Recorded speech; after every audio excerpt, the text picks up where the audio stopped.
நான் juice போடுறேங்க. Ice கட்டி தான் உடைக்கவே இல்லை எங்கள் கடையில். ஒரு கஸ்டமர் ஆரஞ்சு ஜூஸ் கேட்டாங்க, அது போட்டுட்டு இருக்கேன். இதுதான் எங்கள் ஜூஸ் கடை. நிறைய பேர் கேட்டீங்க கடை காட்டுங்க, ஜூஸ் போடுறதை காட்டுங்கன்னு. கொஞ்சம் இதாக தான் இருக்கும், காலையிலேருந்து வெயில் காலம்ல, அதனால் ஜூஸ் போட்டுகிட்டே இருக்கு. சூப்பராக போடுவேன் ஜூஸ். ஆமாம், ஒரு நாள் எங்கள் கடைக்கு பிடிக்குவாங்க, நாகர்கோவில் வந்தா. இப்போ போடுறது வந்து ஆரஞ்சு ஜூஸ். ஒரு கஸ்டமர் கேட்டாங்க, அதனால போட்டுட்டேன். முன்னாடி இருக்கிறது அருண் ஐஸ்கிரீம்.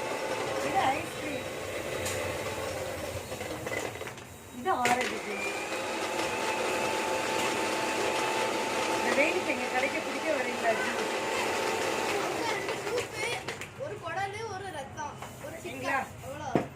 வரேன் வரேன் வரேன்.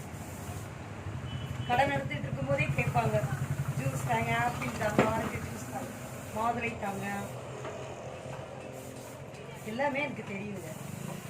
எல்லா ஜூஸும் போடுவேன், சூப்பராக இருக்கும். அந்த மெஷர்மெண்ட் அளவெல்லாம் கரெக்டாக போடுவேன். கடையிலேருந்தே எல்லாரும் பார்க்குறாங்க, நான் வீடியோ எடுத்துகிட்டு இருந்ததை பார்க்குறாங்க. ஜூஸ் அளவு பார்த்தீங்களா, இந்த அளவுக்கு கொடுப்போம் ஒரு ஜூஸ். ஆமாம்.